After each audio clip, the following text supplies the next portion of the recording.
Muito bem. Então, portanto, estávamos a ver, para centrar-nos um pouco, retomando com o dia anterior, estávamos centrados na questão digamos, das teses fundamentais sobre o holismo, e estávamos a comentar essas 10 teses, não é? Como dizíamos também, podem ser mais, mas pelo menos estas estão presentes. Para quem tem o livro, é a página 468 e agora na 469. Estas duas teses, a oitava e a nona, são de mais conteúdo filosófico, talvez mais específico, ao ser feita esta tese também numa área e departamento de filosofia, é lógico que tivesse também mais essa incidência, mas enfim, pelo menos dizer alguma coisa. Sempre se aprende algo da filosofia que tem bastante de holístico, ou pode ter. Uh, a nona, a nona tese diz assim: utilizando o esquema kantiano de Kant, mas noutro contexto epistémico ontológico. Epistémico é tudo o que faz referência ao conhecimento, não é? E ontológico que faz referência à realidade, não é?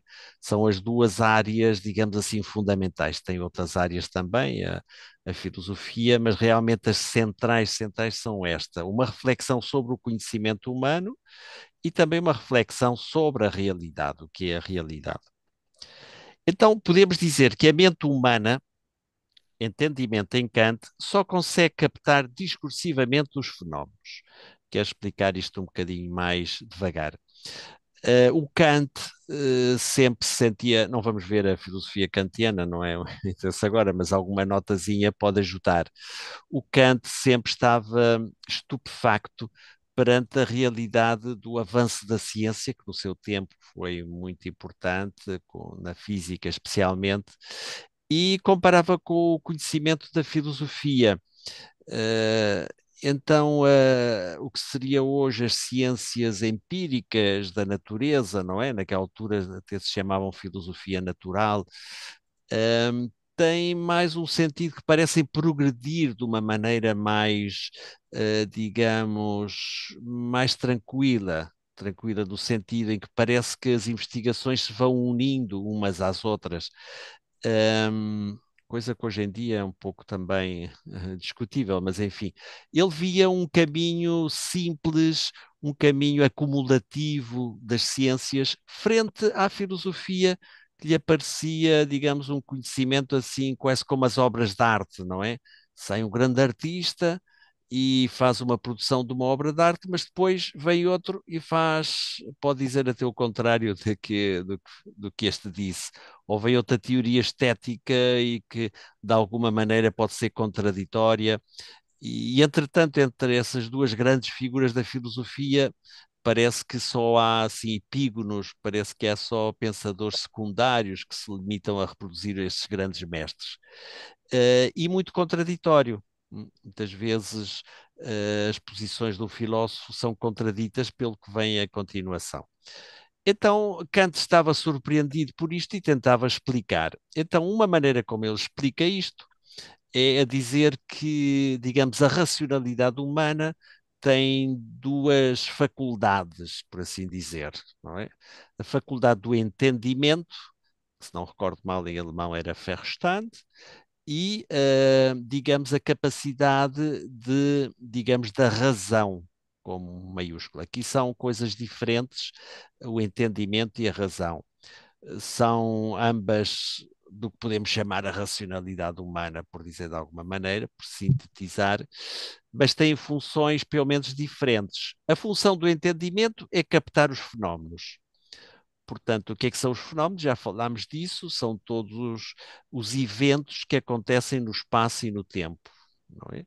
Então, por isso, a ciência pode utilizar noções como massa, como, digamos, peso, como, digamos, longitude, latitude, etc. Tudo o que pode ser pesado, medido e temporalizado, não é? Até havia aí uma imagem na filosofia clássica, não é? De que o físico é alguém que vai pelo mundo com uma régua e um relógio. Ok, então isso para Kant parece algo que não é contraditório, algo que é mais acumulativo, algo que tem até para explicar a evolução da ciência, não é? Então isso diz ele que é o entendimento humano. E às vezes os filósofos são um pouco dualistas, não tanto holísticos, mas dualistas, ele contrapõe a isso a função da razão. Razão, Vernunft, eh, que seria aquela capacidade humana, vou dizer assim dessa maneira, capacidade, digamos, do intelecto para ocupar-se dos noumena, já falámos no outro dia, das essências, não é? Do que é, digamos, não tanto os fenómenos observáveis, mas o que podemos dizer sobre a essência, a natureza das coisas. E, portanto, aí grandes discussões, grandes diferenças, etc. O que o Kant pretende também mostrar é que quando a razão se ocupa destas questões das essências, e sobretudo de três fundamentais, mas não só essas, não é? A realidade das essências, como são a imortalidade da alma, a ideia de Deus, não é? A ideia assim da alma e corpo, mas pelo menos a imortalidade, sim, da criação do cosmos. Todas estas ideias, ele diz, são ideias que estão mais além do entendimento e, portanto, a razão entra em contradição consigo mesma, não é? Pode-se demonstrar a existência de Deus, mas também se pode demonstrar a não existência, ou por assim dizer, ou encontrar objeções a isso, ou da imortalidade da alma, ou a imortalidade do ser humano e o contrário, não é? Ou a criação do cosmos, ou não. Pronto, então, no fundo, ele pretende dizer: bom, aqui não se pode concluir nada nestas grandes questões, por assim dizer, mas isso é que o interessava. O que interessava era distinguir as grandes questões e dilucidar isso, mas mostra-nos que o aspecto científico, esse uso da razão como entendimento, pode determinar as causas e efeitos e pode medir, pesar, etc., e temporalizar. Bom, então, o que é que aproveitamos esta distinção do Kant, se bem que não especialmente sejamos kantianos, mas pronto, a terminologia do Kant, para dizer então que enquanto o entendimento se ocupa dos fenómenos, digamos, a razão se ocupa das essências. Então, para captar o todo com as suas diferenças, o númeno com os seus fenómenos, a essência com os seus fenómenos, compreensivamente, precisa de um ato intuitivo, transcendental. Isto aqui já não é nada Kant. O Kant não era nada intuicionista, ou nada, ou pelo menos não, não era não convivia agradavelmente com a ideia de uma intuição, era mais racionalista, não é? Mas já vou explicar isto um bocadinho mais devagar. Uma espécie de razão intuitiva, utilizando paradoxalmente a terminologia de Kant, mas com outro sentido. Bom, o que é que isto quer dizer? Seria, bom, ok, podemos admitir que há uma função da mente humana que se ocupa dos fenómenos e que não da maneira não tão pacífica e harmoniosa como ele pensava que era a evolução da ciência, como digo, hoje já temos outra visão um bocadinho mais complexa, mas pronto, há uma certa, sobretudo a partir do século XVI, XV, XVI, sobretudo quando o método, e sobretudo o XVII, quando o método científico vai ter uma formulação muito mais estrita e observação dos fenómenos, a experimentação dos fenómenos e depois a sua descrição do ponto de vista matemático, vai encontrar um método bastante fecundo, sem dúvida. Nós somos, de alguma maneira, digamos, os continuadores dessa maneira de pensar, mas para captar esse todo não é um ato simplesmente de soma acumulativo e dizer, bom, então vamos juntar todas as ciências, não é? O Comte, esse filósofo, ainda pensava que, pronto, se calhar naquela altura até era possível mais um pouco isso, essa erudição científica. Se bem que para ele também a sociologia é que dava a última explicação e até a própria religião. Ele também formulou uma religião, no fundo ainda não queria, mas acabou por fundar uma outra maneira de pensar também religiosa. Mas, enfim, então, digamos que assim, para captar estas essências, precisamos de uma razão que seja realmente intuitiva.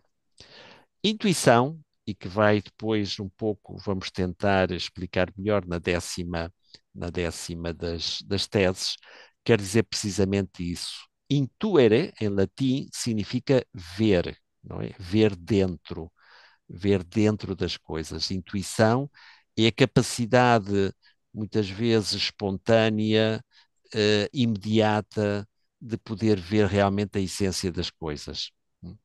Muitas vezes a gente, pode passar assim um tempo a refletir sobre um problema humano, sobre a relação com uma pessoa, e de repente tem aquele insight, vamos dizer assim, aquela intuição, agora é que compreendi.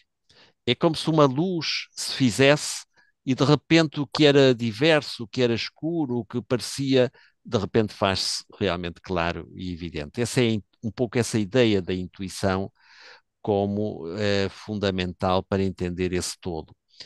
Esse todo não se pode explicar tanto, isso vamos desenvolver, como digo agora na décima tese, não se pode explicar tanto com esquemas racionais, hum, mas pode-se ter essa captação da essência.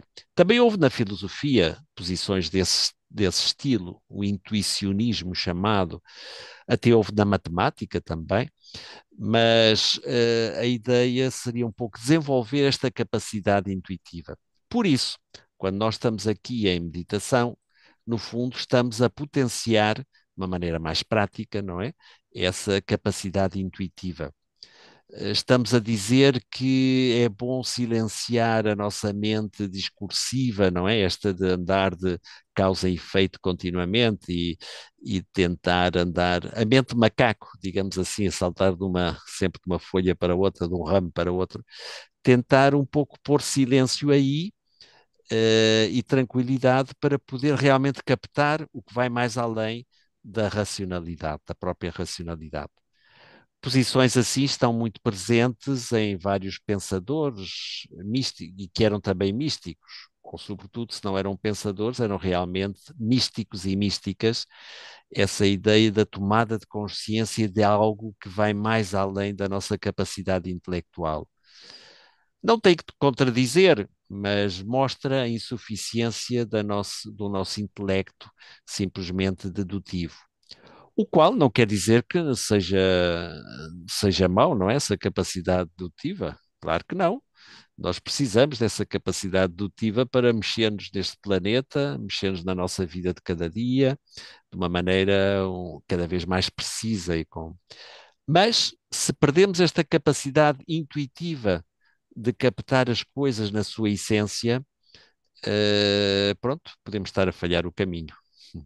E tenho a impressão que um dos problemas do nosso tempo é precisamente isso, um déficit, não é? Dessa capacidade intuitiva de totalidade nas nossas vivências, nas nossas atividades até, não é? Esta visão, então, de totalidade que é o que o holismo pretende um pouco desenvolver e salientar, é fundamental. Claro que ele existe, só que muitas vezes está subconsiderado e até por nós muitas vezes não está suficientemente trabalhado, não é? Então, isto que se indica aqui como ato intuitivo, já a palavra transcendental já é uma noção um pouco mais filosófica em Kant, não é? Que vai mais além também do empírico e tem referência ao conhecimento, mas agora não vou entrar muito nesse, nesse debate porque poderia complicar um bocadinho mais a coisa e é um bocado, às vezes, não tão fácil de explicar. Pronto, mas então, resumindo, diríamos que utilizando aqui a terminologia de Kant, pelo menos a terminologia, se bem que depois vamos ver que ao final vamos dar uma solução que não é kantiana. Então ele diferencia entre a capacidade humana de relacionar-se com a realidade através de fenómenos que sejam controláveis pelo pensamento, neste caso também científico, e outra capacidade humana que é a capacidade de chegar aos grandes temas, podemos dizer assim, e de uma maneira intuitiva, não é?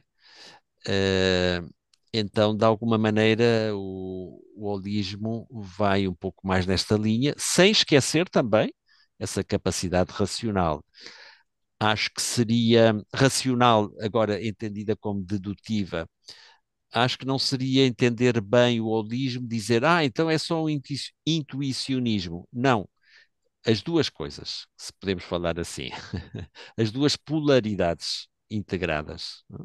Isso é que é o importante sempre numa atitude holística, é tentar conjugar ambas as polaridades e sintetizá-las, não é? Uni-las, não ser unilaterais, não é? Mas tentar essa unidade, não é? Na diferença, unidade na diferença.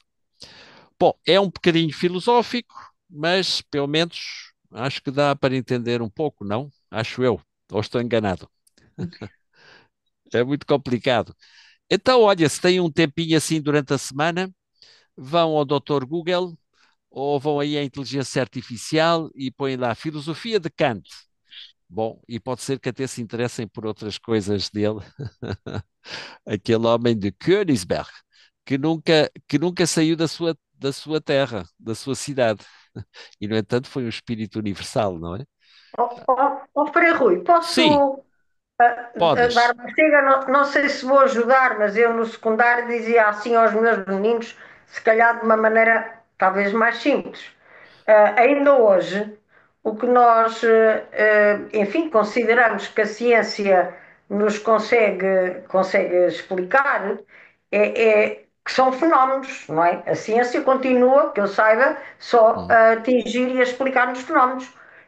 Portanto, o que é que realmente são estes fenómenos? Ainda hoje para a ciência. É aquilo que é possível de quantificar, ou seja, de uhum. observar, ou seja, de registar. E o que é registável, o que é observável, o que é quantificável. Aquilo realmente que conseguimos confirmar, observar numa data, num espaço e num tempo, não Sim, é? sim, E, sim, portanto, claro. isso que eu dizia, que eu, numa linguagem mais simples, dizia aos meus meninos, isso é o que o Kant chama fenómenos, Sim, não sim. é? Sim, Portanto, tudo que ultrapassa isso, que tem uma dimensão para além disso, não é? Que de certa maneira é mais metafísico, são os números.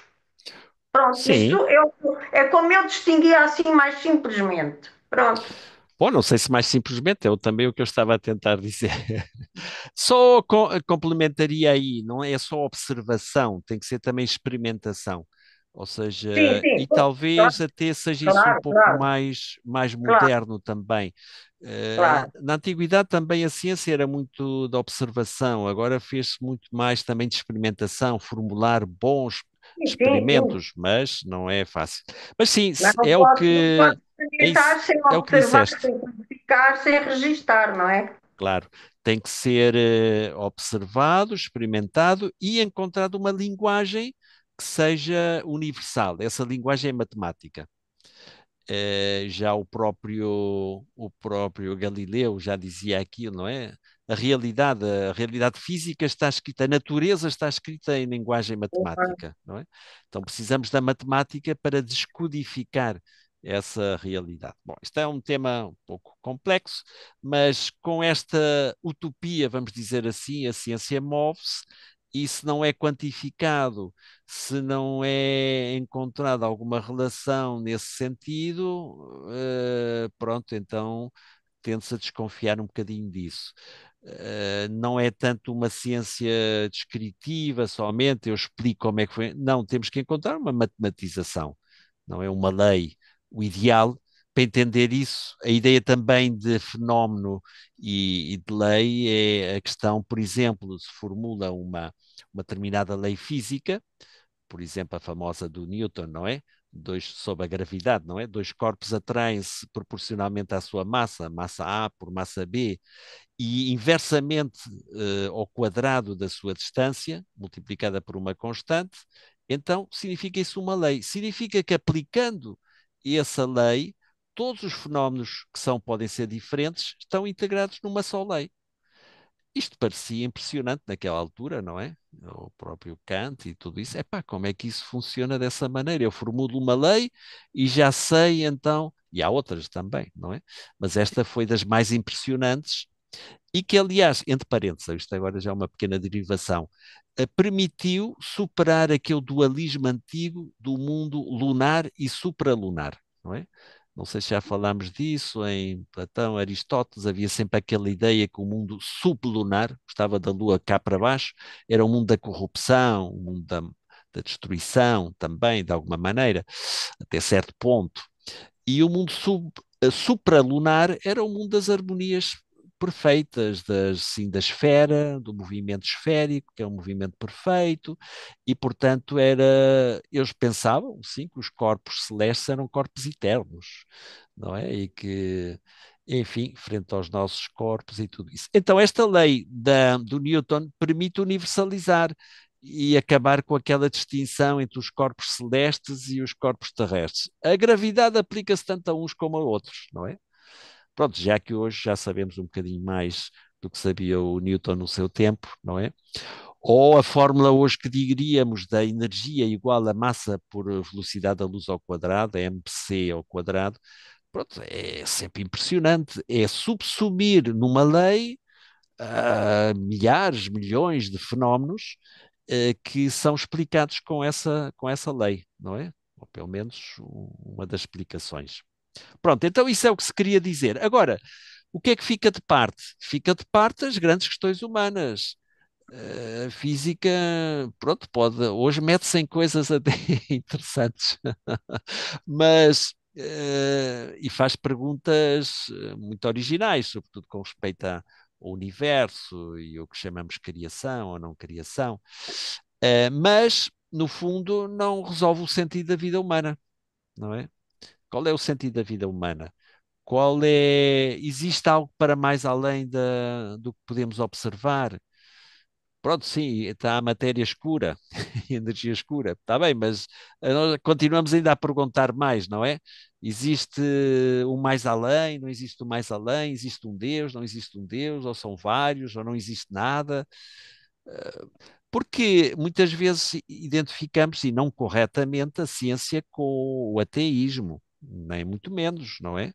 A ciência pode dizer: olha, nós chegamos até aqui, o nosso campo de ação e de estudo é este, agora essas questões já sobrepassam-nos. Pode haver físicos, por exemplo, neste caso, ou biólogos ou químicos, sejam materialistas, então digam: não, não, não, a ciência explica tudo, não há nada mais. Certamente a ciência não explica tudo, porque há grandes questões que pronto, também hoje temos outra noção do que é a ciência, não é? É um pouco mais complexa e um pouco mais realista do que se tinha, por exemplo, no século XIX, a ideia da matéria, etc. Hoje é um bocadinho mais complicada a coisa, não é? E mais interessante até. Mas enfim, então esse é o campo da ciência, pronto, ou seja, o que nós chamamos a ciências, ciências empíricas. Bom, também juntando as ciências formais, como a matemática e a lógica matemática. Mas, mas a questão desde as grandes questões das essências fica por esclarecer. Então, por isso, o holismo pretende não esquecer essa observação, experimentação científica, mas tentar unir, tentar unir às grandes questões humanas, não é? Às grandes questões humanas e com este aspecto a intuição, não é? Que vamos ver agora um bocadinho na décima tese, não é? Alguma coisinha mais sobre isto? Se não, fica para o final. Continuamos então com a décima tese. Pronto, que eu diria que é uma das teses assim mais importantes também dentro do, digamos, destas do holismo. Então, este ato intuitivo ou intuição originária, estas palavras são importantes, intuição originária da realidade, com maiúscula, está mais além ou mais aquém, segundo a perspectiva do pensamento discursivo. Hum? Este pensamento discursivo é o que nós também estamos a ter agora, estamos a pensar juntos, e que fazemos espontaneamente no nosso dia a dia, não é? Então, este ato intuitivo vai mais além ou está mais aquém, segundo se considere, não é, deste pensamento discursivo, não é, de desenvolver, digamos, o que seria um discurso, discurso no sentido amplo da palavra, não é? Então, dizemos aqui é uma experiência pura, originária, não é? É como uma espécie da fundamentação, por dizer assim, entre aspas, de qualquer pensamento discursivo. É paradoxal, impensável, em categorias lógicas que funcionam segundo oposições, incomunicável, inexprimível na sua mesmidade. Quando a gente vê as descrições que muitos místicos fazem também das suas experiências, fica-nos sempre essa ideia de que, bom, aquilo o que é que quer dizer? Não é? A gente lê a Santa Teresa, por exemplo, epá, diz deve ter sido extraordinário aquela experiência de união, de totalidade, mas como é que isso assim em concreto, o que é que nos transmite assim? Olha, foi algo muito bom e que, olha, experimenta, não é? Um místico, uma mística diria, experimenta. Quer saber o que é? Experimenta. Não é transmissível para a nossa linguagem, porque a nossa linguagem, já os estruturalistas sabiam bastante disso, está fundada sobre contraposições, não é? Tudo entra nessa grelha das contraposições, das oposições, do dualismo, portanto, alto, baixo, bom, mau, pequeno, muito, enfim, se observamos, todos os nossos pensamentos estão construídos nessas polaridades. Agora, algo que vai mais além disso é complicado, não é? É complicado entender. Quando o místico, por exemplo, fala da experiência de Deus como nada, pá, a gente, pronto, se analisa assim com um discurso estrito, filosófico, então se é nada, não existe, não é? Mas é muito mais fino o pensamento místico, é muito mais até estético e é muito mais fino do que isso, esse nada, e que aliás aparece em diferentes tradições, não é? Não é somente na tradição cristã, em outras tradições. O que é que isso quer dizer o nada? Começa logo a nossa cabecinha aí a dar voltas, pá, traduz-me isso bem em concreto, não é? E depois o místico tenta aí falar o máximo que pode, mas ao fim e ao cabo sempre fica com a impressão de que não transmitia, não disse nada de especial e que não conseguimos entender, não é? Experiências também é valha a redundância e valha o exemplo, melhor dito. Por exemplo, se alguém tem uma experiência de amor e quer contar a alguém que nunca experimentou isso, ou que se todos os seres humanos não tivéssemos essa experiência, epá, não se consegue explicar isso, não é? Não dá, não é? Não dá. Ou explicar a alguém que seja cego de nascimento o que é uma cor, não é? Bom, pronto, é um bocado difícil. Bom, então, diz-se assim que é captável, não é? Esta intuição originária da realidade, ou a realidade como tal, é captada de um modo simultâneo, de vez, não é? De vez. Esta simultaneidade faz referência precisamente ao holismo, não é? Essa ideia da totalidade qualitativa que captamos, não é? Espontâneo, quer dizer, não é algo preparado, algo. Tudo bem, pode ter uma grande prática de espiritualidade, mas realmente acontece. Acontece naquele momento e é naquele momento, não é? Ruptural. Há uma ruptura, não é? Uma ruptura. A partir dessa experiência já há outra maneira de olhar para a realidade, não é?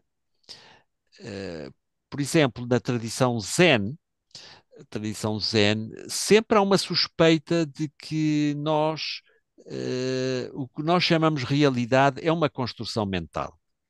Uma construção mental, não só a realidade, como também outras coisas, mas a realidade é uma construção mental. Nós relacionamos com as coisas de uma maneira muito mental, muito intelectual, sobretudo quando já temos mais idade, não é? Hum, então a ideia é que a intelectualidade não capta a realidade, não é? Então por isso é que é preciso fazer silêncio na nossa mente intelectual para captar, que eles podem dizer, a natureza de Buda, a natureza da iluminação.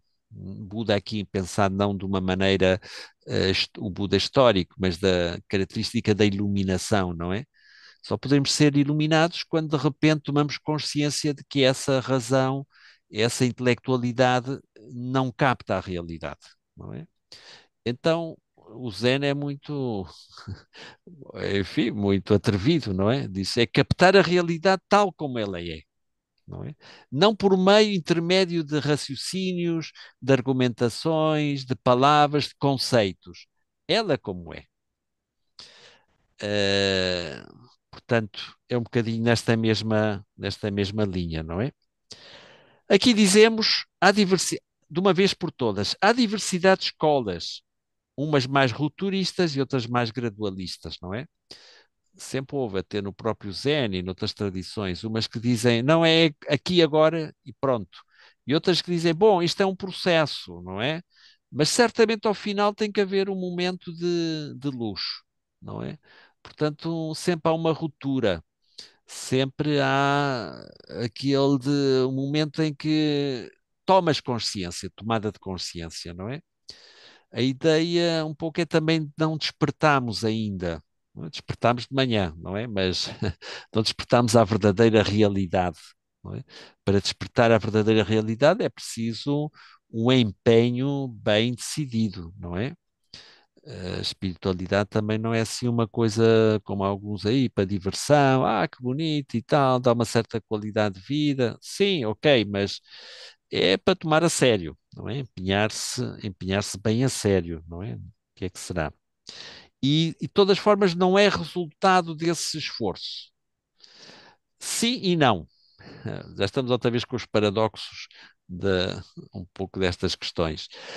Requer uma prática contínua, sim, mas não é a soma dessa prática contínua que nos vai dizer, portanto, este já fez 5.000 horas de meditação, portanto já está iluminado.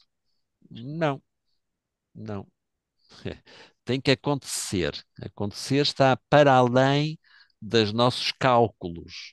Coisa um bocadinho difícil para nós ocidentais, estamos sempre a medir também. Isso, no sentido também científico, aqui não sei se funciona muito, não é? Então tem 5.000 horas de meditação. Então este já deve ser. Pronto, supostamente alguma coisa em 5.000 horas deve ter ficado, não é? Mas realmente a iluminação pode não ser produto dessas 5.000 horas, não é? Esta ideia então de que é algo que vai mais além do nosso controle é muito significativa desta ideia da intuição. Em todo caso, dizemos aqui, a experiência holística é uma visão sinóptica da realidade. Então, este sinóptico, visão conjunta, não é? Sinóptico, não é? Fala-se dos evangelhos sinópticos, os três primeiros, porque praticamente vai-se vendo um, vai-se vendo os outros ao mesmo lado, vai-se seguindo, não é? Então, esta visão de uma vez e de totalidade, podemos chamar essa uma visão sinóptica.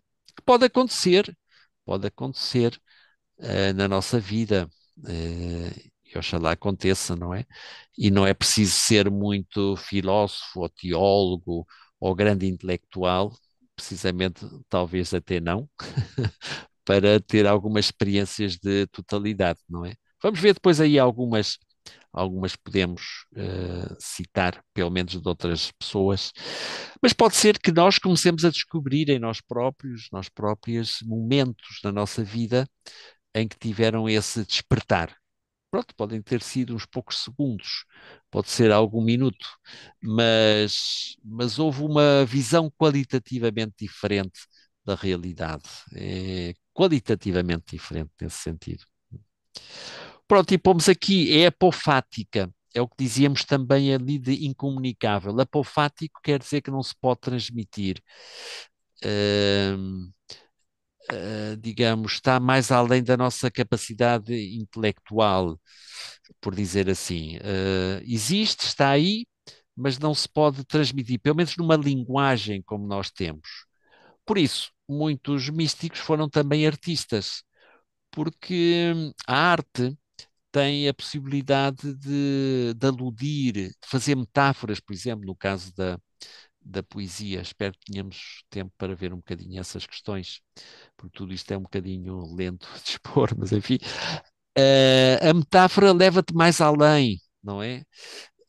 Não é tanto, olha, vou-te convencer com um argumento e dizer é assim, está bem, como fazem ou tentam fazer os filósofos. Não, digamos, é sugerir, não é? Pronto, se tu captas, é assim uma coisa um pouco fina, não é? Ou tens o Pascal, que aliás era um grande matemático e filósofo também, falava de l'esprit de finesse, l'esprit de géométrie. L'esprit de géométrie, o espírito de geometria, é essa capacidade de poder isso então medir, pronto, tem de ser preciso na geometria, não é? E é sim ou não. Agora, l'esprit de finesse é quase indefinível, não é? Ter essa capacidade um pouco de sugerir, enfim, de ironia, pode ser um pequeno exemplo disso, não é? A ir mais além simplesmente dessa capacidade quadrada, não é? Da quadratice da mente, não é? E a propósito, tem um livro interessante sobre o Zen, que é a arte zen e como é que é? O zen e a arte de reparar as bicicletas, motocicletas. É um clássico já e há assim uns nomes assim engraçados, não? Mas no fundo, e mete-se muito com a questão da quadratice da nossa mente. Não é? Então, quem tem mente quadrada está bem, ok, serve para umas certas coisas, não digo não, mas se ficamos apegados a essa quadratice, não captamos estas coisas são mais finas, não é? Pronto, e dizemos aqui uma vivência absoluta. Parece que tem um sentido de totalidade com maiúscula. Não é simplesmente algo engraçado que acontece. É algo que toca, digamos, a totalidade do ser humano. Quem experimenta tem alguma experiência realmente holística. Claro que também há graus, não é? Podemos ter assim um bocadinho, mas esta grande explosão assim holística, que alguns chamam também iluminação, transforma, sim, transforma. Já não é a mesma coisa a vida antes disso e depois disso, não é? Ou se calhar temos muitas e não somos conscientes, mas tudo bem. Em todo o caso, trata-se de um pouco estar na caminhada. Bom, estas seriam as 10 teses. Não sei se há alguma que há que ler também interligadas, não é? Sendo, sendo consequentes com o princípio holístico, não é? Todas estão interligadas, todas têm relação uma com a outra. Não se pode tirar uma sem desmontar a outra. Como digo, pode haver mais, pode ser que vamos descobrindo mais, mas pelo menos estas 10 parecem estar muito no fundo do que chamamos a experiência holística. E que aqui é chamado vivência holística. Não é gratuito. Parece que vivência e experiência é a mesma coisa. Mas não, porque experiência é feita mais no espaço-tempo, não é? Podemos ter a experiência de uma visita ou várias visitas, sei lá, uma parte da natureza e que nós já vamos conhecendo, temos uma experiência. Mas uma vivência está para além do espaço e do tempo. É algo que se impõe, não é? Algo que se impõe. Algo que realmente é. Enfim, é difícil, é difícil um pouco, não é? Por isso pode-se aludir e muitas vezes mais dizer que não é do que é, não é? Há uma história aí zen engraçada, contei, parece alguma vez, que era um, digamos, um estudante de espiritualidade, um praticante de espiritualidade ocidental, que se vai encontrar com um mestre, pode ser zen, pode ser yógico, e então, então diz, olha, quanto é que eu posso ter realmente uma iluminação? Eu medito 4 horas por dia. Quanto tempo é que eu demoro para ter uma experiência de iluminação destas totais e tal? O mestre começou assim a olhar para ele e tal. Uns 20 anos. 20 anos! Ok, então ele com aquela lógica assim, assim um pouco mais ocidental. Pronto, então, se eu em vez de 4 horas faço 6, quanto tempo é que demora? Ele pensava que o mestre fica a olhar também para ele e diz: 30 anos. 30 anos. Sim. E se eu faço 8 horas diárias de meditação ali, sempre, sempre, sem falhar, sem falhar, quanto tempo é que. Ele olha para ele: talvez uns 40 ou 50 anos. Então é outra lógica, não é? É outra lógica um pouco, o qual não quer dizer que devamos praticar e praticar bastante, mas não estar apegados a essa lógica, digamos, do tempo e já sou tal, etc. Pelo contrário, na tradição, pelo menos Zen, que é que trabalhamos um bocadinho também, a questão é manter a mente principiante. Mente principiante. O que é a mente principiante? É a primeira vez quando foste, por exemplo, a um dojo, um lugar da meditação. Dojo, do é a via, não é? E jo, o lugar da prática, não é? E pronto, tudo é novo, estás com atenção. Ou a primeira vez que fizeste meditação, não é? Estás tudo atenção, tudo é novo, não é? Porque há depois o perigo de, com a prática, converter em automatismo, não é? Automatismo, e não pode ser automatismo. Quer dizer, então fazer, aqueles que levam 50 anos de meditação, é sempre fazer com a mente principiante, como se fosse o primeiro dia, não é? Evitar assim esse profissionalismo, não é? Que às vezes, pronto, então a coisa será diferente, cada experiência será diferente, cada uma será uma intensidade diferente, uma maneira, nunca é a mesma coisa, não é? Ok, alguma perguntinha por ali, por aqui? Está claro? Cada vez mais escuro? Bom, então, como vêem, ser holista implica muita coisa, implica muita coisa, mas enfim. Ora então, o que eu queria fazer agora mais um bocadinho neste tempo é ver algumas coisas mais no âmbito da ciência, se bem que não podemos estender mais, já dissemos algumas coisas, e, e para depois também continuarmos nos outros dias também. Aqui na parte que digo, na parte, capítulo, perdão, 5, capítulo 5, ponto 6, Ciência e Holismo, página Página, página. 175, ia dizer 175, 175. Há aqui algumas descrições que podem ajudar e depois vamos ver um bocadinho mais para a frente. Então, esta é do próprio Einstein, que dizia assim o seguinte: o indivíduo sente a futilidade dos desejos e aspirações humanas e percepciona ao mesmo tempo a ordem sublime e maravilhosa que se manifesta tanto na natureza como no mundo do pensamento. A existência individual impõe-se-lhe como uma espécie de prisão e anseia experienciar o universo como um todo único e significativo. Pronto, aqui é o Einstein a falar já com a sabedoria dos anos, de alguém que é cientista e que passou toda a vida a tentar descobrir os mistérios da natureza, não é? Então, não é que seja tudo exatamente holismo, mas quer dizer, pelo menos desde o ponto de vista da ciência, é uma experiência moderadamente de holismo, sei se tem sentido dizer assim, não é? Uh, Mais adiante afirma: eu defendo que o sentimento cósmico religioso constitui a mais forte e nobre motivação da investigação científica. É interessante, normalmente estamos a pensar, bom, os cientistas só se ocupam aí das estruturas materiais e tal, etc. Não, o Einstein tentou mostrar que há como uma mística da pesquisa, não é? Uma mística deste, sobretudo nos grandes, claro. Se calhar às vezes conhecemos algum cientista, mas está assim, é um pouco assim dos mais de andar por casa, com perdão. Também há filósofos de andar por casa, mas enfim. Mas então estes grandes tiveram sim realmente uma mística, uma motivação, não é? A beleza do cosmos, a harmonia, e ao mesmo tempo o próprio Einstein também dizia que o que mais distinguia não era nada do que outra coisa do outro mundo, era a curiosidade, era um espírito muito curioso.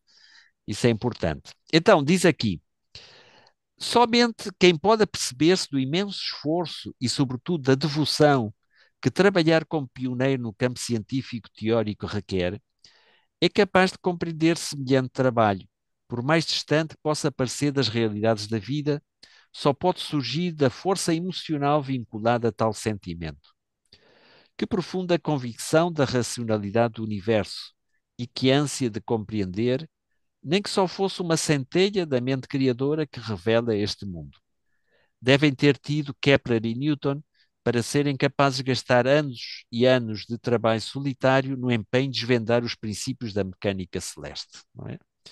Pronto, nós vemos isso assim numas aulas de física no secundário, não é? Mas a gente não sabe um pouco os anos, quando estuda um pouco história da ciência, conhece um bocadinho melhor essas coisas, não é?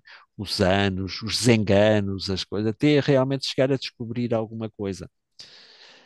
E conclui aqui o Einstein: só quem dedicou a sua vida a empreendimentos semelhantes pode fazer uma ideia viva e adequada do que inspirou tais homens e lhes proporcionou a força necessária para permanecer fiéis no seu propósito, ao seu propósito, apesar de incontáveis fracassos. Não esqueçamos, incontáveis fracassos. Isto não é assim, o primeiro dia chegas lá e já está descoberto a lei que explica todos os fenómenos. O que proporciona a um homem, a uma mulher, essa força é o sentimento cósmico religioso. Aqui o Einstein tenta mostrar como ele vivia a religiosidade, não é? Ponto, acaba a citação e depois conto um pouco isto. Um contemporâneo nosso disse, não sem razão, que nesta era materialista em que vivemos, os únicos seres profundamente religiosos são os que trabalham com a máxima seriedade. Interessante. Então, uma vez, parece também perguntaram ao Einstein, quando já era um bocadinho mais famoso, não é? Ele também passou por momentos difíceis da sua própria vida. Mas quando era assim mais famoso, então um rabino parece que mandou, naquela altura eram telegramas, um telegrama pago, em 50 palavras que definisse o que era a ideia de Deus para ele. Pronto, então, se ele acreditava ou não. Então, ele disse que acreditava, mas o seu Deus não era esse Deus, digamos assim, tradicional. O Deus era um bocadinho mais na linha do Deus do Spinoza, não é? O Spinoza, uma espécie de razão cósmica. E aqui dá para entender isso, não é? O sentimento cósmico religioso, não é? Este sentimento de maravilha do universo, não é? Como um mistério, como por mais que se queira definir e encontrar, sempre há qualquer coisa sempre mais além, e vivido isso com seriedade, quer dizer, com trabalho, com empenho, não é? Pronto, para ele era a sua religião, não é? A sua religião e a base da sua religião, não é? É ateu. Depende de como a gente defina o que é ser ateu, o que é ser crente, não é?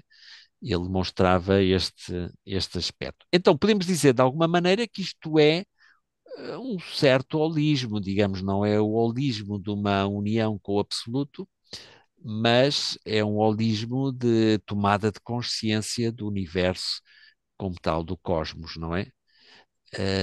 Isso com um sentido religioso, não era meramente como um disseccionador do cosmos, mas alguém que via o cosmos como uma totalidade, não é? O disseccionador, se calhar, há que fazer, mas se capta um aspecto limitado da realidade, não é? Ele está aqui a falar dessa totalidade da realidade. Bom, pronto, também não há que esquecer uma coisa também curiosa, o próprio Newton, que como pessoa não era assim grande coisa, mas, mas enfim, mas como cientista era um gênio, não há dúvida. E então, também há coisas, por exemplo, ele parece que era um grande químico, mas com o distraído que era, queimou-se-lhe uma vez o laboratório e perdeu o que tinha escrito e o que tinha analisado aí. Bom, e então, eh, ia contar isto do Newton. Ah, sim. O Newton era um espírito muito esotérico. Muitas vezes aí não se quer dizer aí e tal, e os cientistas assim mais deste do mainstream, mas ele tinha muitos livros da sua biblioteca de esoterismo. E não é de estranhar, por exemplo, que se a gente lê este Principia, como é que é? Filosofia Naturalis Principia Mathematica, onde ele formula já as grandes leis também da sua época, não é? De física, pronto, baseado também noutros que ele tinha estudado, não é? Mas tudo bem, faz isso. Cheguei ao final do livro, tem uma edição, não sei se já disse, mas tem uma edição também aqui da Gulbenkian, tradução em português. Chega ao final e assim, não é as últimas páginas, mas assim está a falar de experiências e tal, e é um argumento, podemos ver isso, é um argumento matemático e geométrico, e de repente começa a falar do Deus omnipotente, não é? Mas não é assim só uma frasezinha e diga, está bem, curioso. Não, passa ali 7 páginas, ou, ou 6 ou 7, a falar do Criador e do Deus do Deus total, etc. Enfim, é interessante para eles, esta gente não era simplesmente um trabalho assim meramente profissional como cientista, não, tinham uma visão mais ampla, não é? Também da realidade como tal, não é? E parece que o Newton gostava de estudar a Kabbalah e certos aspectos, acho que da numerologia, se não estou enganado, já li isso há bastante tempo, mas tinha uma visão também esotérica sobre o cosmos, na qual ia unida também o seu trabalho como cientista, não é? Então é interessante isso não esquecer quando a gente lê um pouco mais as vidas deles, encontra assim coisas que vão mais além digamos, do disseccionar, do dualismo, não é? Tentam algo mais profundo. Bom, eu assinalo aqui, já não vamos ver muito, porque senão só tínhamos de estar aqui todo o ano a fazer o seminário do holismo. Mas tem aqui, a partir da página 177, este livro fundamental que aconselho que leiam, que aliás é muito agradável de ler, que é O Tao da Física, do Fritjof Capra. Se calhar já leram, não é? Mas, enfim, se não leram, aconselho vivamente para ler esse livro, não é? Onde ele tenta encontrar aspectos místicos na própria evolução da ciência contemporânea, não é? Bom, ele já escreveu aqui já há um tempinho, não é? Mas mais se calhar ainda hoje, mas mostra aqui muitas questões que não vamos seguir aqui muito pé, mas leio, acho que é bastante interessante. Aliás, é um livro que se lê, como digo, com muito agrado. Livro muito difícil de publicar, porque ele diz que recorreu a não sei quantos editores e ninguém queria, ainda que ele era físico, um PhD em física e profissional e tal, não lhe queriam publicar o livro. Pois foi mesmo um êxito, o tal da física, onde propõe encontrar relações entre a física contemporânea e a ciência contemporânea e as filosofias orientais, não é? Ele pessoalmente, aliás, era praticante também, indica, numa tradição oriental. E então diz que teve uma intuição assim da dinâmica das partículas, da física das partículas, quando estava na praia, disse, e de repente teve aquela visão do Shiva a dançar, não é? A dança de Shiva. As partículas eram como a dança de Shiva. Vão mudando de nome, vão mudando segundo se dissolvem no oceano energético ou voltam outra vez. Engraçado um bocadinho essas comparações que ele faz, e foi um livro que realmente despoletou, digamos, todo este encontro entre ciência e espiritualidade, que é muito, muito interessante.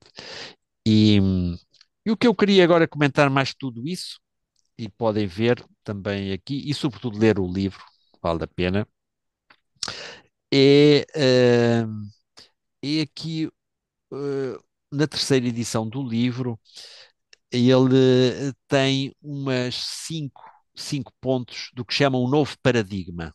Um novo paradigma. E tem a ver um bocadinho com o nosso holismo, só que muito unido ao tema da ciência, não é? Mas nesse sentido é importante. Página 185, aí tem um pouco resumido. Os critérios de um novo paradigma que teria que ser utilizado na ciência. Porque, aliás, não esqueçamos uma coisa, é que nem todos os cientistas gostam muito destas coisas. Eu já me encontrei com alguns, sim, o Capra e tal. Quer dizer, não pode fugir porque é um cientista, não é?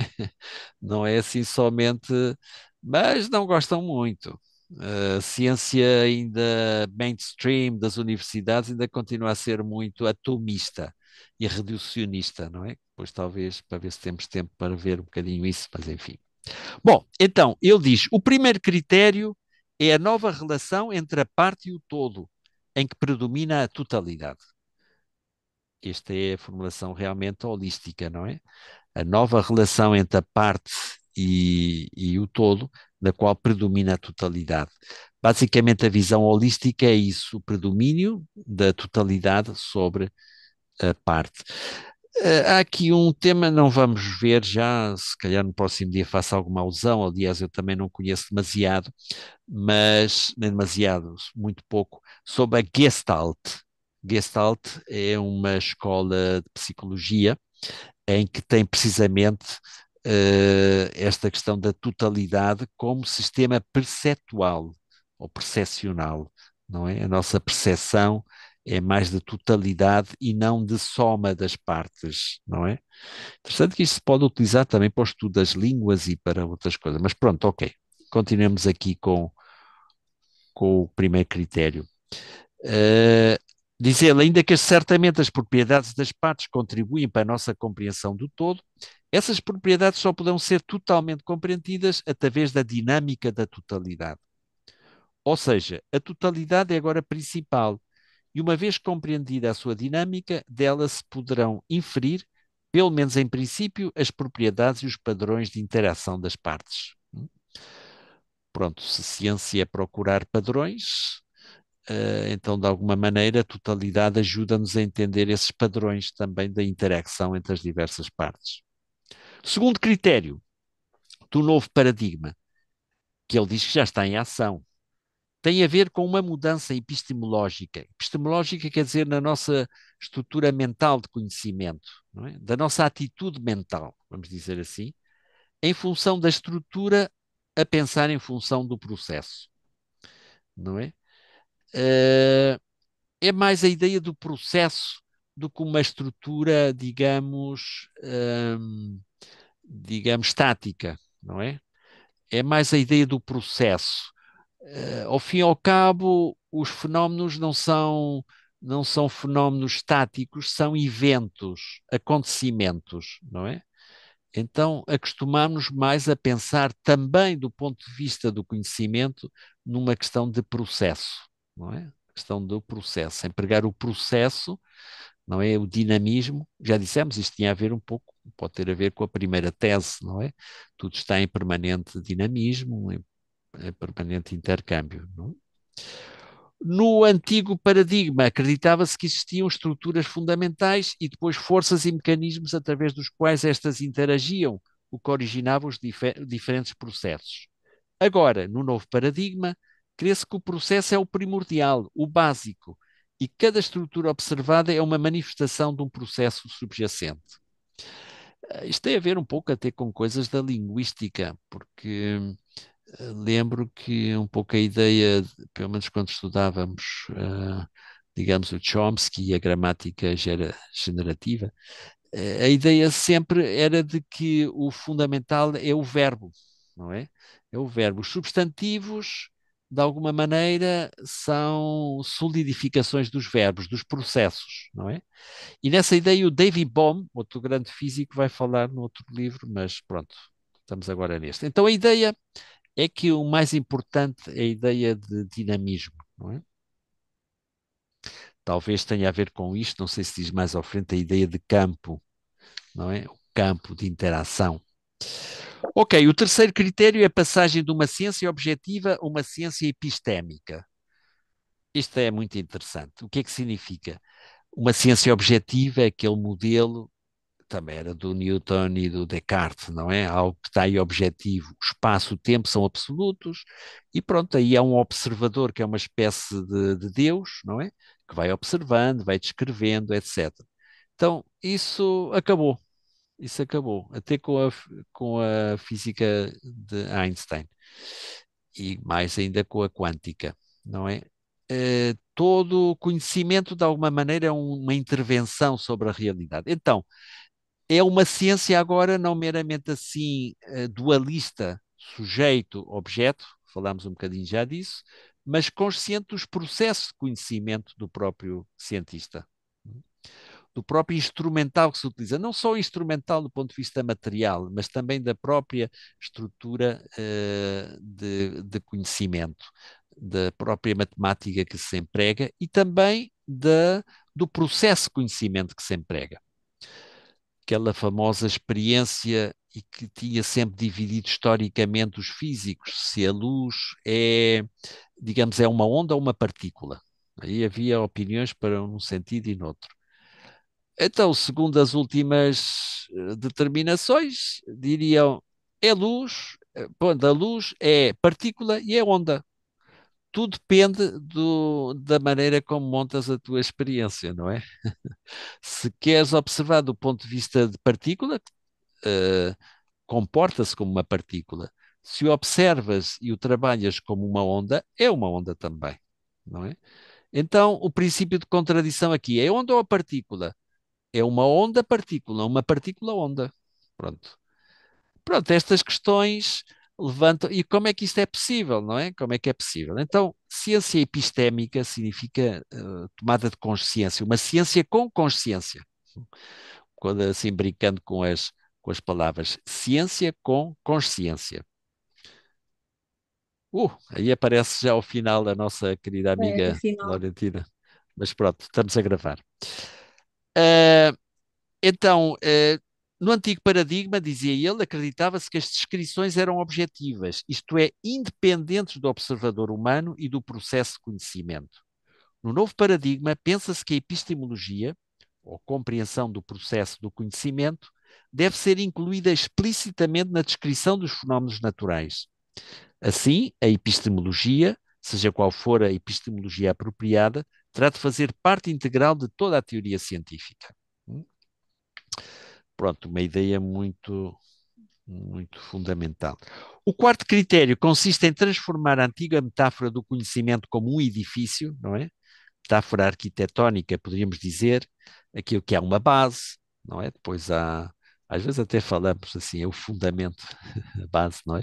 A base, o médio e o superior, por uma metáfora do conhecimento da realidade como uma teia de relações. Sim, isto é aqui um pouco a noção de campo. Não é tanto a questão dos elementos e, sobretudo, como um edifício, mas como uma interação, não é? E ele tenta mostrar, não é, que as partículas em si pronto, é a dança de Shiva, é um dinamismo de energia, não é? Da qual depois emerge um como eletrão, outro um fotão, etc. Mas no fundo é um oceano de interrelações, não é? Por isso é que a teoria de campo é cada vez mais importante, não só nas ciências como a física, mas em geral, também em matemática, não é? Que já havia um bocadinho também daí, não é? E campo quer dizer isso, interrelação, intercontacto, não é? Não é tanto a ideia de um elemento independente dos outros, não é? Nós já falámos um bocadinho disso, que o todo é mais do que a soma que as partes, não é? E finalmente o 5 diz: o quinto critério consiste na transição da crença de numa verdade absoluta da ciência para descrições aproximadas. Sim, aquela ideia de que, pronto, porque observamos isso, não é? O Newton e a gravidade é muito importante, mas se a gente quer ir ao mundo do micro-micro, já não é tão válido, não é? Pronto, podemos chegar até à Lua e até outros planetas com a física, com a física newtoniana, mas para certas questões não é válido totalmente, não é? Então, qual é a ideia? É que toda teoria é sempre uma aproximação à realidade, não é? Não confundir teoria com a realidade, não é? Não confundir uma formulação, uma ideia com a realidade, não é? Uma coisa é ter o mapa, não é? E outra é realmente visitar o país, não é? Então, pronto, as ciências são mapas da realidade, mas a realidade sempre vai, a realidade de alguma maneira é idealizada, não é? Para formular modelos, etc. Mas, e por mais que a ciência cada vez seja mais precisa nisso, até há a teoria do caos, interessante, não é? Dos fenómenos caóticos, supostamente, e com intervenção da estatística. Mas, no fundo, também é isso, não é? Eh, então, não é essa perca de absolutez da ciência. Pronto, a ciência tem o seu valor, mas é sempre uma aproximação e é sempre progressivo, não é? Cada vez vamos pensar. Então, a teoria de Einstein é verdadeira? Sim, até agora, sim, mas pode chegar um momento em que faça águas em certos aspectos. Aliás, o Thomas Kuhn, que fez a estrutura, escreveu aquele livro famoso da estrutura das revoluções científicas. Pronto, foi um bocado criticado, não, mas certamente ele tenta mostrar, por exemplo, como há uma ciência, digamos, aceite, funciona como um paradigma, também utiliza a palavra de paradigma, mas toda a explicação científica, toda a teoria científica, de alguma maneira, deixa coisas à parte e deixa alguns fenómenos sem resolver, não é? Ele mostra ali vários exemplos com várias. Então, precisamente, aqueles fenómenos começam cada vez a destacar mais, a tomar mais importância na própria ciência, e então vem outra teoria mais precisa, não necessariamente contradiz a anterior, mas que, e então que vai explicar melhor aqueles fenómenos que a gente não entende, não é? Pronto, por sua vez também deixará alguns sem, sem explicar. Mas é este o avanço um pouco da ciência, não é? Uma teoria cada vez mais poderosa, mais progressiva, não é? Também a coisa não é assim tão harmoniosa, mas enfim, é um pouco esta ideia. Então, toda a aproximação científica à realidade, toda a leitura da realidade é sempre uma aproximação, não é? Nunca é a realidade como tal. Por isso, os cenistas e os místicos querem ter a visão total mesmo, não aproximação, mas ela tal como é. Bom, então é uma coisa um pouco mais. Mas enfim, estamos neste mundo, é um pouco da ciência, e é interessante. E só para acabar, queria encontrar aqui, eh, queria encontrar aqui no, um pouco mais nas ciências humanas ou sociais, mas pronto, em transição, de facto, também são ciências da natureza, a neurologia. E sabem que há uma ciência nova que se chama neuroteologia. Se não sabiam, ficam a saber. O que é neuroteologia? É a aplicação da neurologia e do instrumental pesquisa científico para questões, por exemplo, até da espiritualidade. Seria melhor dizer neuroespiritualidade do que neuroteologia. Por exemplo, questões da meditação. Já nos anos 50 e 60 já se utilizava um pouco, fazia-se experiências de alguns meditadores e meditadoras, não é?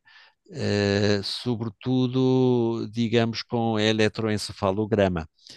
Mas agora as técnicas são muito mais precisas e são muito mais a imagologia, não é?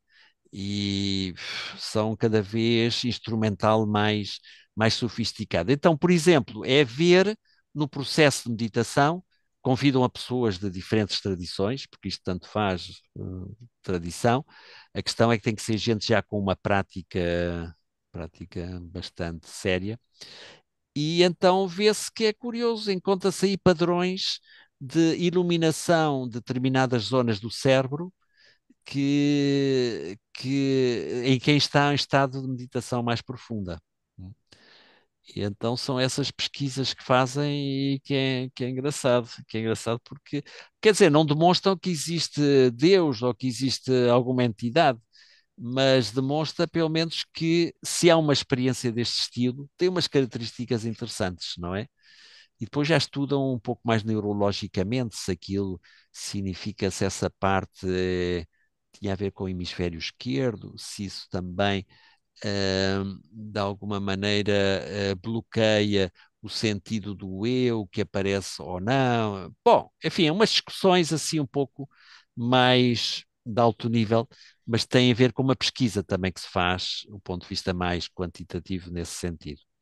Só queria acabar então eh, com aqui a experiência uma vez que vi de um cientista, de um neurólogo, e que teve também uma experiência, porque os cientistas também são gente humana, não é?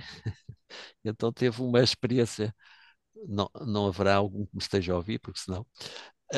E então este teve uma experiência realmente, vamos dizer assim, uma experiência holística, não é? Uma experiência de totalidade. Não sei se era vivência holística, possivelmente também, mas. E ele descreveu uma vez, ele era praticante também da meditação, segundo o budismo tibetano. E então disse que uma vez também, parece que estava numa praia. Bom, diz: houve um sentimento de energia centrado dentro de mim, saindo até ao espaço infinito e retornando. Houve um relaxamento da mente dualista e um intenso sentimento de amor. Senti um profundo soltar de fronteiras em torno de mim e uma conexão com alguma forma de energia e estado de ser que tinha uma qualidade de claridade, transparência e alegria.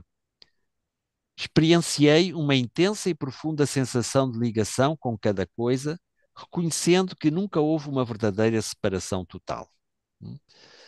Uma maneira assim, um pouco uma linguagem, um pouco vamos ver depois aí podemos refletir sobre outras experiências, como falo, se a gente lê o Krishnamurti, como ele relata no seu diário, as suas experiências e noutros místicos, mas é interessante esta questão. Então, como ele depois tenta explicar isto, podem ler um bocadinho mais a continuação, página 190. E, e temos também aqui uma experiência neuronal que suporta vivências como as descritas da seguinte maneira pelo filósofo alemão Malvida von Meisenburg, 191. E este em 1900. Dizia: eu estava sozinho na praia. Sim, este é que estava na praia. Senti que regressava da solidão da individuação à consciência da unidade com tudo o que existe. Terra, céu e mar ressoavam como um vasto mundo que envolvia a harmonia. Senti-me uno com eles. Uma maneira breve, eh, realmente sintética de falar destas experiências. E pronto, todos vão descrever de outra maneira, mas é um pouco esta sensação, esse sentimento de unidade, não é? Sentimento de unidade. Eu tenho aqui ao longo também uma companheira isto foi feito em, digamos, Nicarágua, El Salvador, mas de entrevistar uma companheira do doutoramento de filosofia que tinha tido alguma destas experiências. Então foi engraçado, como ela relatou, está aí recolhido em algum momento aí, podemos ver. E bate sempre muito certo com outro tipo de descrições, quer dizer, não há assim contradições fundamentais, não é? Mas tem um sentido também de sensorial, não é? Sensorial, e podemos ver o que ela também descreve aí nesse. E certamente tem uma repercussão neuronal, não é? Eh, Claro, um materialista diria sim, claro, é que essas experiências meditativas de unidade são simplesmente, sei lá, alinhamentos neuronais que produzem como tal essa. Pronto, ok, é uma explicação, mas a explicação ou não. Eh, sim, pode-se constatar talvez isso, mas não explica como é que isso acontece somente. Mas enfim. Ok, eh, falámos um bocadinho sobre estas temáticas, espero que tenha ajudado um bocadinho mais a ir entendendo um pouco o que é que trata isto do holismo. E vão lendo esses textos que eu vou aqui um bocadinho propondo, não é? Aumentando, não é? Não fiquem só com o que aqui a gente diz, não é? Mas estão aí muito caladinhos e caladinhas, mas enfim. Então peço desculpa, aqui é a página 190 e para trás. Oi, Para para trás trás. já começamos Já noutras. começámos, não é? Nós começámos, está indicado, mas começámos. Vamos cá ver aqui. É a relação entre ciência e holismo. Tem aqui um número. Tinha aqui marcado a 160. Sim, sim. Bom, há coisas antes também, antes, mas eu, pronto, aqui, página 175 em adiante. 175 Sim. até. Bom, é que depois vem na 189 Ciências Humanas. Alguma coisa ainda quer dizer sobre isso, das ciências humanas também, como isto. E, enfim, pronto, olha, vamos fazendo o que podemos. Sim, sim, sim. Esta temática é muito ampla, é o tema da totalidade, como tal, é bastante ampla, de maneira que, enfim, espero pelo menos que possa ajudar um bocadinho a entender Ah, mais estas coisas. Foi sim, Rui, foi peço Rui, desculpa. Sim, posso Laurentina se ficar? adiantou um bocadinho, depois Não, Ivo. não, por favor, Maria, peço desculpa. Não, não, o Ivo, avance. É pá, Era uma. Se o Frei Rui me poderia esclarecer, não é esclarecer, dar uma opinião, aqui não é bem um esclarecimento porque eu sei pouco, mas será que nós, por causa, podemos dizer, por causa que São Tomás era holista? São Tomás de Aquino, holista. Sim. Bom, ok, ao longo da história houve sempre gente que, digamos, para o seu tempo era mais holista. Ele, pelo menos vários aspectos, pelo menos acreditava que a verdade É que a é razão verdade. suportava aquilo que a fé revelou, não é? E tinha uma ideia mais do uno, da Sim, síntese, não era? sim, sim, sim, claro. Ele utiliza a filosofia de Aristóteles, não é? Aristóteles é um tanto dualista, matéria e forma, etc., mas tenta unificar. Ele também. Sim, ele faz um trabalho holístico, aliás, de repensar toda a teologia. E ao final é holista no sentido em que não acabou a suma de teologia. Ele não acabou porque teve assim as suas experiências místicas, vamos dizendo assim. Outros dizem assim mais materialista. Não, é que ele estava já cansado, já tanta, porque aquilo é uma obra imensa, aquilo é uma Imenso. coisa, e não era só a única que ele escreveu. Mas, e então disse que não acabava. E então lá um dominicano insistiu, olha, mas acaba, já falta pouco, ele já tinha os esquemas preparados. Não, não, ele disse, depois do que eu vi, tudo isso me parece palha. E então os estudantes de teologia diziam, mas porquê que nós vamos estudar a palha? E o Leonardo Boff dizia: não, não, mas é preciso para tomar consciência de que é palha, não é? Então temos de tomar consciência para chegar a outra coisa superior. Pois, Sim, tem aspectos holísticos, sim, mas claro, a filosofia dele não é totalmente holística, não é? claro. Se bem que o Aristóteles tem elementos também, e quase todos os filósofos tentaram fazer síntese também, não é? Mas ainda estão um pouco presos do dualismo e daquele sentido mais estático do cosmos e tal, não é? Mas pronto, ok. Sim, deram avanços e podia haver depois um estudo específico mais em que sentido é que é. Ok. Obrigado. Maria, nada, não sei se respondi. Eu Laurentina, já estamos a estava aqui a passar. passar também os olhos. Não, estas situações aqui descritas acontecem em meditação, pelo que aqui se vê. Mas nem sempre pode acontecer, não é? Ou seja, as pessoas já têm esta prática e já avançaram um pouco na técnica da meditação. Sim, mas já dissemos antes que não é questão meramente técnica, não é? Pode acontecer, há pessoas, isto é um pouco que nem sequer tenham muita prática da meditação tal como entendemos assim, se calhar praticam a meditação de outra maneira, e é estar com a consciência no mindfulness, e que têm estas experiências e surgem gente simples, e até pode E em acontecer. situações simples também, Sim, não? sim, também pode acontecer. Sei lá, pessoas, por exemplo, a estética é muito importante. Aí, por exemplo, de repente, um pôr do sol. E então a gente perde a noção do próprio ser. Pá, epá, aquilo é tão forte que epá, toma poder sobre nós, não é? Então ficamos ali um pouco extasiados. Não é só dizer, ai, que bonito e tal, etc. Mas há momentos em que, de repente, acontece, não é? Hum. E outros não acontece. Se calhar podemos estar a ver, mas há momentos da nossa vida. Portanto, façam um levantamento já das nossas vidas. Todos aqui somos do sindicato Cabelos Brancos, não é? Pô, o Ivo e a Emanuela parece que não têm tanto, mas pronto, mas há alguns anos já temos. Então façam assim um pouco a análise da sua vida e pensem, quando eram adolescentes, houve alguma vez alguma experiência assim desta totalidade, ou que pensemos que fosse da totalidade, assim uma experiência que impactou de uma maneira total, se calhar não é aquela tumbativa, não é? Mas uma experiência forte, digamos assim. Seria um bom, porque a ideia também isto não é meramente teórico, não é? É ver um bocadinho na prática, depois com o que é que isto nos pode levar, não é? E pode ser que descobramos assim, quem sabe, momentos em que aconteceu algumas coisas assim fora do comum. Posso dizer uma coisa? Ah, Sim.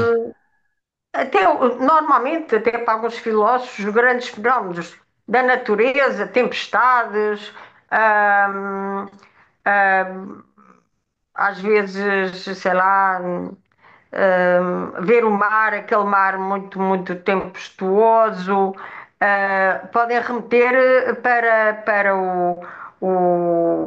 grandes questões metafísicas, para o númeno Pronto, olha, isso é a experiência do Kant, não é?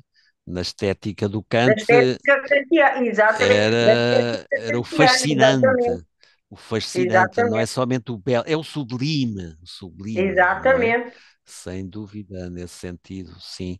É mais além do que, pronto, é simplesmente belo. Há coisas que. E acontecem naquele momento, pronto, e é só naquele momento, não é? Sim, sem dúvida, não é? Aí há um famoso, é o Rudolf Otto, que fala dessas experiências também de sublimidade, não é? Sim, sim, claro, claro, pode suceder algo diferente. E às vezes não necessariamente é um grande acontecimento da natureza, é que realmente aconteceu em nós, não é? Estávamos ali, sei lá, sentados, realmente, nem meditação, mas e de repente há um sentido assim de harmonia, um sentido assim de alegria intensa, E de pronto, estarmos ligados ao todo, não é? De sim, nos sim. sentirmos ligados ao Sim, todo. sim, de repente parece que não há tanto problemas, a gente anda sempre com as queixas e os problemas na nossa mente e para a frente e para trás. De repente há momentos em que parece que isso se esvai, não é? Se esvai. Porquê? Bom, tentamos um bocadinho explicar o que é que se trata, mas enfim, acontece e são momentos de plenitude, não é? Eu gostaria no próximo dia, vamos lá ver se lemos aqui umas experiências, uma descrição de umas experiências de um, digamos, de um psicólogo, não é? Que fala dessas experiências de totalidade, não é? Tem a ver um bocadinho com isto. E, enfim. Ok, carissimi, carissime. Obrigado. Vamos Obrigada. então. Até para a Depois sim. semana. Suponho que, Laurentina, queres depois do vídeo, não é? Sim, se faz favor. Tá bem, Se então puder agora. ser. Sim, claro, claro, claro. Isto agora vai se converter, ainda leva um tempinho. E a Manuela também pediu para ver se mando já, por não ficar aqui. E pronto, então, agradecidíssimos. E agora Obrigado. dediquem-se a ter experiências holísticas. Sentem assim, ponham-se um pouco em meditação, ver. deixem e de repente, olha, vamos ver alguma coisa diferente. Pode ser que surja, pode ser que surja. Há que dar possibilidades. Se a gente se fecha da nossa mente assim e tal, e problemas e tal, e complica, aí é que não é difícil que apareça, não é? Ok, Então, Então vá, boa noite. então boa noite, Obrigado. boa Não, semana, obrigada. Obrigada. Uma bom Até boa para fim a de semana. semana, semana. até Para a para a semana. E Obrigada. semana. não se Uma boa esqueçam, não se semana também. esqueçam, apontem, apontem, não se esqueçam. Vou sair. Boa Ok, noite ok. Boa a está noite. todos. Vamos fechado. aqui Obrigado. encerrar. Obrigado. Muito bem.